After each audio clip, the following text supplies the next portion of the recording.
안녕하세요, 외저씨입니다. 이번 영상에서는 진정 닭볶음탕이란 단어가 맞나? 에 대한 주제로 얘기해 보겠습니다.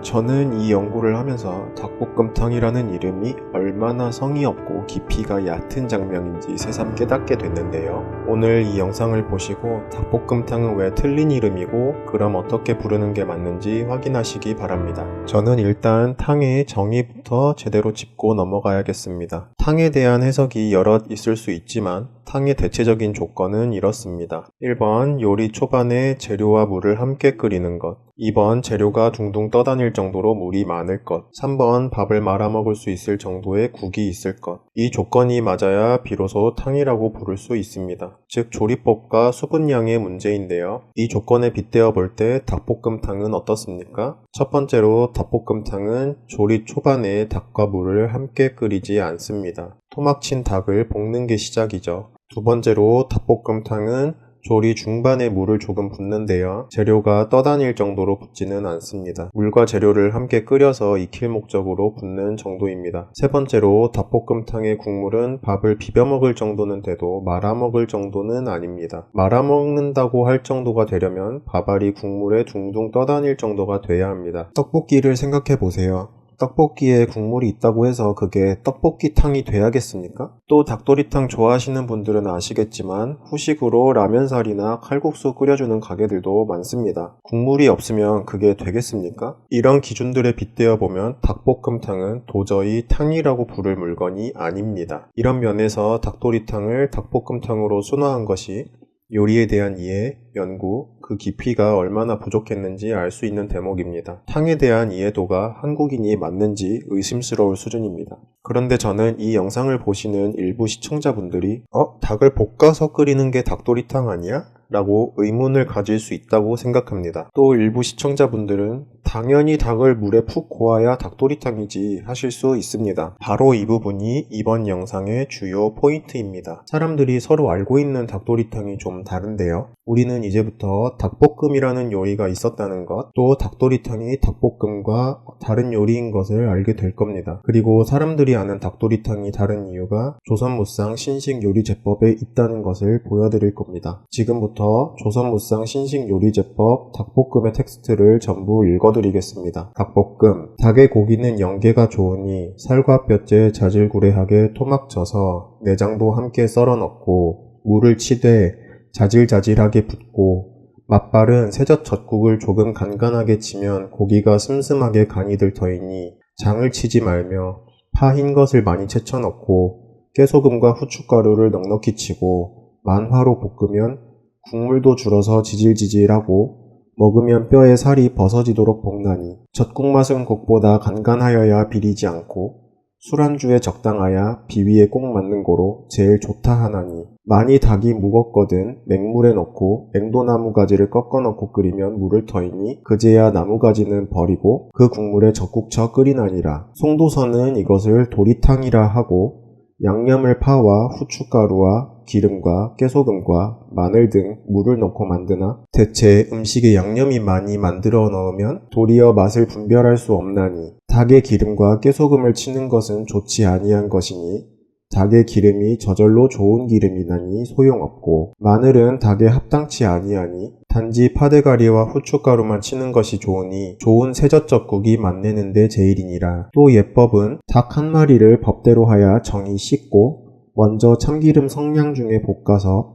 파와 마늘과 소금 닷돈 중에 7분쯤 익혀 장 한 숟가락과 후춧가루와 회양과 물 한 사발을 크게 하여 솥에 여러 가지와 한데 넣고 익히도록 하여 삶아내되 좋은 술을 조금 넣으면 더욱 좋으니라. 또는 닭과 날저육을 분반하여 굵직하게 썰고 젓국에 이와 같이 양념하여 물을 치고 끓일 때 풋고추를 많이 썰어 넣고 끓여 먹으면 술안주의 상등이니라. 말이 끊어지는 부분 없이 너무 길기도 하고 글이 잘 다듬어지지 않은 느낌이 강하긴 합니다만 저 중간에 송도에서는 이것을 도리탕이라 하고 라는 부분이 문제라고 생각합니다. 이 구문에서 이것은 바로 앞문장만 받는 걸까요? 아니면 이렇게 전체를 받는 걸까요? 이 부분이 좀 어렵습니다. 그런데 저는 앞문장만 받는다고 생각하는데요. 그 이유는 온점은 없지만 만일 하고 가정을 하면서 저기서 문장이 한번 끊어졌다고 생각하고요. 또 내용 자체가 닭을 볶는 내용이 아니기 때문에 닭이 묵었다면 맹물에 앵두나무 가지 넣고 끓여라. 나뭇가지는 건지고 파와 후춧가루, 새젓젓국을 넣는다. 그렇다면 물은 가만히 있다는 것으로 생각할 수 있고 이 자체로 이미 닭볶음의 내용에서는 벗어났다고 볼 수 있습니다. 만약 여기서 이것이 앞에 전체를 받는다고 생각하면 닭볶음 자체를 도리탕이라고 이해할 수도 있겠다는 생각이 들었습니다. 이렇게 계속 읽어봐도 알쏭달쏭한데 이 책이 출판됐을 당시 전국에 퍼져서 누구는 전체를 받는 걸로 생각하고 누구는 앞문장만 받는 걸로 생각한 것 같습니다. 전체를 받는다고 생각했다면 닭볶음을 도리탕이라고 이해하는 것이고 앞문장만 받는다면 두 요리를 다르게 인식했을 것입니다. 또 재미있는 부분은 닭도리탕 만드는 법을 두 가지로 이해할 수 있다는 점입니다. 도리탕이라는 단어 뒤로 나오는 문장에서 양념을 파와 후춧가루, 기름, 깨소금, 마늘 등을 넣고 만드나 라고 하는 점은 현대의 닭도리탕 조리와 굉장히 비슷합니다. 그런데 다시 그 뒤에서는 이 조리법에 대해 강하게 부정하고 닭 끓여서 나온 그 기름과 후춧가루, 새젓젓국, 파만 넣고 끓이는 방법을 설명합니다. 이 후자의 조리법은 닭탕과 비슷한 형태고 대부분 많은 맑은탕 또는 뽀얀 국물탕이 따르는 형태입니다. 특히 이 맑은 국물 버전은 이북분들이 알고 계시는 닭도리탕의 형태입니다. 저는 그래서 추측하길 순하고 재료의 본맛을 좋아하는 북쪽에서는 이 후자의 레시피를 따랐고 맵고 강렬한 맛을 선호하는 남쪽에서는 전자의 레시피를 계승했다고 생각됩니다. 추가적으로 이 예법이라는 부분은 임원경제지 정조지에 나오는 초기의 닭 볶는 법과 일치하는 부분입니다. 이 책의 저자 이용기 선생은 임원경제지를 참고했다는 이야기가 있습니다.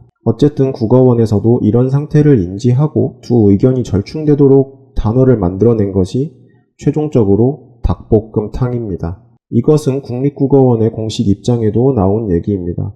이 부분을 조금 정리해드리면 닭도리탕의 다듬은 말인 닭볶음탕은 채소에서 물이 스며나와 마치 탕처럼 국물도 생기기 때문에 붙여진 이름입니다. 닭도리탕에 국물이 있기는 해도 삼계탕, 보신탕, 매운탕처럼 많은 것은 아니고 찜닭처럼 국물이 조금 있습니다. 때문에 볶음이라는 말과 탕이라는 말이 모두 포함된 닭볶음탕이라는 대체 용어가 만들어졌습니다. 이처럼 닭볶음과 닭도리탕의 본질적 차이를 깊이 연구하지 않고 그냥 대충 이걸로 퉁쳐 식으로 일을 추진한 것을 볼 수 있습니다. 채소에서 물이 나와 국을 이룬다고요? 이 부분도 닭볶음의 조리법을 읽어는 봤는지 의심스러운 수준이죠. 수분 없는 재료를 볶으면 어떻게 되는지 요리에 대한 이해도 없고요. 수분량이 적은 재료는 아무리 볶아봤자 물이 안 나옵니다. 닭볶음 레시피는 지금 찾아봐도 닭이 잘 볶아지고 나서 물 200~300ml 정도 붓는 걸로 나옵니다. 옛날부터 전해져 내려오던 요리법 그대로죠. 요리에 대한 이해가 없으면 더 잘 연구해야 되는데 성의가 없죠. 아니 그리고 국물이 있다 쳐도 탕은 아니죠. 삼계탕, 보신탕, 매운탕처럼 국물이 많은 게 아니라면서요. 예시들이 이러하니 탕이 아니라고 해야지 본인들이 바로 앞문장에서 한 말을 바로 뒤에서 뒤집습니까? 이게 국어 연구기관의 논리 구성 수준이에요? 그리고 닭을 볶는 행위가 없는데 왜 닭볶음탕이냐고요. 우리가 앞에서 확인했듯 닭도리탕 원조 레시피에는 닭을 볶는 행위가 일절 없습니다. 끓이고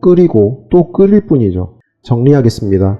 닭을 재료와 볶다가 물 살짝 붓고 조리듯이 볶으면서 조리를 마치면 이것은 닭볶음이 맞는 것입니다. 닭을 볶는 행위 없이 커다란 냄비에 다량의 물과 함께 재료를 다 넣고 푹 끓인다면 이것은 닭도리탕이라고 불러야 하는 것이고 양념 없이 순하고 맑은 국으로 나오면 평양식이나 개성식, 양념과 마늘을 넣어 매운맛으로 나오면 남한식으로 분류할 수 있겠습니다.